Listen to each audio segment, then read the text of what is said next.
ओम नमः शिवाय। नमस्कार दोस्तों, आपके अपने चैनल प्योरिटी ऑफ लाइफ में मैं नीलम शुक्ला आपका बहुत बहुत स्वागत करती हूँ।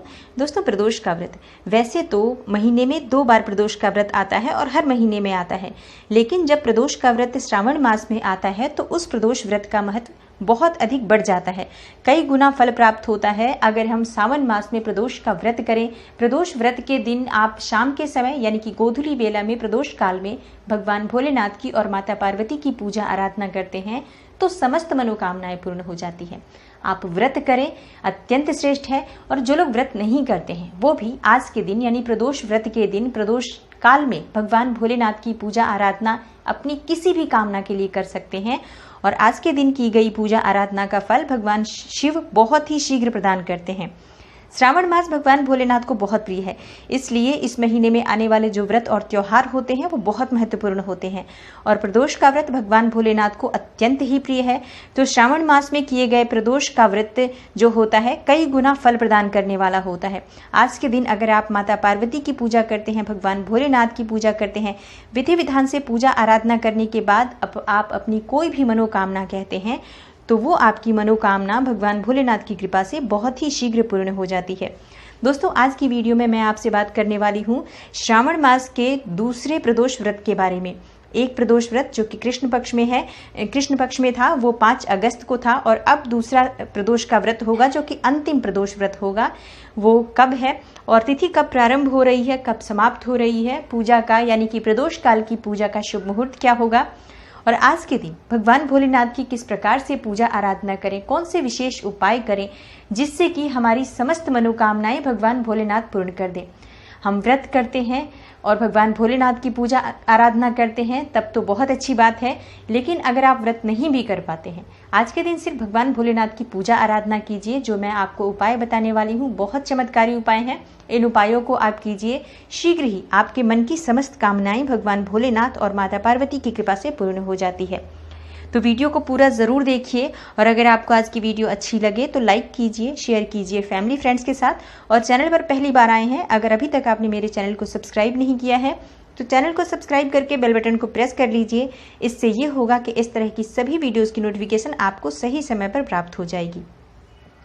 बात करें सबसे पहले कि प्रदोष काल का समय क्या होता है और तिथि कब प्रारंभ हो रही है, कब समाप्त हो रही है। देखिए, वैसे तो प्रदोष काल का जो समय होता है वो सूर्यास्त से 45 मिनट पहले और सूर्यास्त के 45 मिनट बाद तक का जो समय होता है इसे प्रदोष काल माना जाता है। और इस समय में की गई पूजा आराधना भगवान भोलेनाथ को बहुत प्रिय है। ऐसा माना जाता है कि इस समय प्रदोष काल के समय भगवान भोलेनाथ शिवलिंग में साक्षात विराजमान होते हैं। तो जब हम इस समय भगवान भोलेनाथ की पूजा आराधना करते हैं, उनके सामने उनकी प्रार्थना करते हैं, उनके मंत्र का जप करते हैं, उनकी प्रिय वस्तुएं उन्हें अर्पित करते हैं, उसके बाद भगवान भोलेनाथ से अपनी कामना कहते हैं और उससे पूर्ण करने के लिए भगवान भोलेनाथ और माता पार्वती से प्रार्थना करते हैं, तो वो हमारी कामना भगवान भोलेनाथ बहुत ही शीघ्र पूर्ण कर देते हैं। इस बार की त्रयोदशी तिथि बहुत ही शुभ योगों में है, बहुत शुभ योग लग रहे हैं। और तिथि प्रारंभ हो जाएगी वैसे 19 अगस्त की रात्रि में 10:55 से और समाप्त हो रही है 20 अगस्त की रात्रि में 8:51 पर। तो व्रत हमें कब करना है? व्रत हमें करना है 20 अगस्त को, दिन शुक्रवार का होगा। तो इस बार का जो प्रदोष है शुक्रवार को पड़ने की वजह से शुक्र प्रदोष कहा जाएगा। शुक्र प्रदोष का बहुत अधिक महत्व होता है। शुक्र प्रदोष के दिन भगवान भोलेनाथ की पूजा आराधना करने से धन की प्राप्ति होती है, अपार धन संपदा की कामना है आपको, दाम्पत्य जीवन में मधुरता चाहिए, शीघ्र विवाह की कामना है, मनचाहा जीवन साथी चाहिए, या फिर आपकी कोई भी और कामना हो। अगर शुक्र प्रदोष के दिन भगवान भोलेनाथ की पूजा आराधना करते हैं तो शीघ्र ही आपकी कामनाएं पूर्ण होती है। और इस बार जो प्रदोष काल में पूजा का शुभ मुहूर्त होगा वो शाम को 6:40 से लेकर रात्रि 8:50 तक होगा, क्योंकि त्रयोदशी तिथि समाप्त हो जाएगी 8:51 पर। तो हमें इससे पहले पूजा आराधना कर लेनी चाहिए। और इस दिन बहुत शुभ योग लग रहे हैं जो कि आयुष्मान योग है, जो दोपहर में 3:32 तक रहेगा 20 अगस्त को। इसके बाद सौभाग्य योग लगेगा और ये बहुत शुभ माने गए हैं योग, क्योंकि ऐसे शुभ योगों में जब आप पूजा आराधना करेंगे तो भगवान भोलेनाथ की कृपा आपको बहुत ही शीघ्र प्राप्त हो जाएगी। अब बात करें कि आज अगर आपका व्रत है या फिर आप व्रत नहीं कर रहे हैं तो किस प्रकार से भगवान भोलेनाथ की पूजा आराधना आज आपको करनी चाहिए।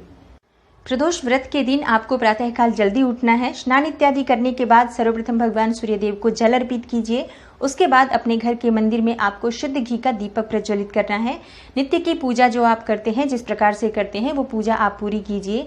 उसके बाद अगर आपके पास शिवलिंग है तो शिवलिंग का अभिषेक कर सकते हैं, नहीं तो भगवान शिव के परिवार की पूरी फोटो जो होती है वो भी आप अपने सामने चौकी पर स्थापित करके, या फिर चाहे तो मंदिर में ही, घर के मंदिर में ही आप उसी स्थान पर भगवान भोलेनाथ की, माता पार्वती की और गणेश देवता, नंदी देवता, कार्तिकेय महाराज, इन सब की विधिवत पूजा आराधना कीजिए।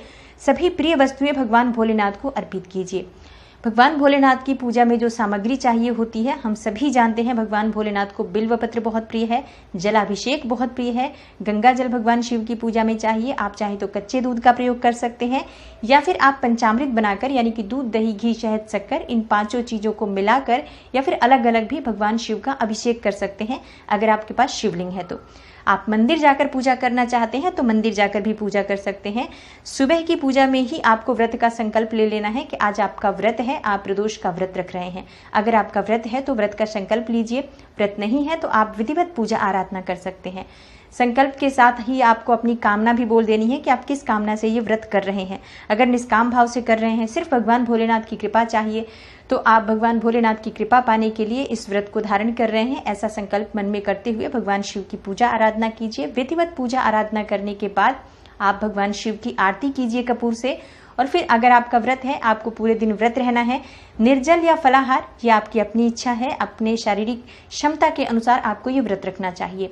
शाम के समय प्रदोष काल में भगवान शिव की पूजा आराधना की जाती है, तो प्रदोष काल में शाम को ही आप स्नान इत्यादि करके फिर साफ स्वच्छ वस्त्र धारण करें और फिर भगवान शिव की विधिवत पूजा आराधना कीजिए, मंत्र जप कीजिए, भगवान भोलेनाथ का अभिषेक करें और उसके बाद उन्हें बिल्वपत्र अर्पित करें। अक्षत, धूप, दीप, नैवेद्य, सभी वस्तुएं भगवान भोलेनाथ को अर्पित कीजिए। जनेऊ जरूर भगवान शिव को अर्पित करना चाहिए।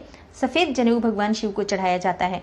तो जब विधिवत आप पूजा आराधना कर लेते हैं, उन्हें भोग स्वरूप क्या अर्पित करें? देखिए, भोग में आप अपनी क्षमता के अनुसार या अपनी श्रद्धा के अनुसार कोई भी वस्तु भगवान भोलेनाथ को अर्पित कर सकते हैं। जैसे फलों का भोग लगा सकते हैं, मिठाई का भोग लगा सकते हैं। सफेद मिठाई भगवान भोलेनाथ को बहुत प्रिय है। सफेद मिठाई, दूध से बनी हुई मिठाई का आप भोग लगाएं। मिश्री का, बतासे का भोग आप लगा सकते हैं। खीर बनाकर भगवान भोलेनाथ को आप अर्पित कर सकते हैं भोग स्वरूप में। हलवे का भोग लगा सकते हैं। ये आपकी अपनी इच्छा पर निर्भर करता है कि आप कौन सी वस्तु भगवान भोलेनाथ को प्रसन्न करने के लिए अर्पित करना चाहते हैं। विधिवत पूजा आराधना कीजिए, मंत्र जप कीजिए। प्रदोष व्रत की कथा होती है, उस कथा को अवश्य पढ़ लीजिए या फिर सुन लीजिए। भोलेनाथ की आरती कीजिए। कपूर से आरती करनी चाहिए भगवान शिव की।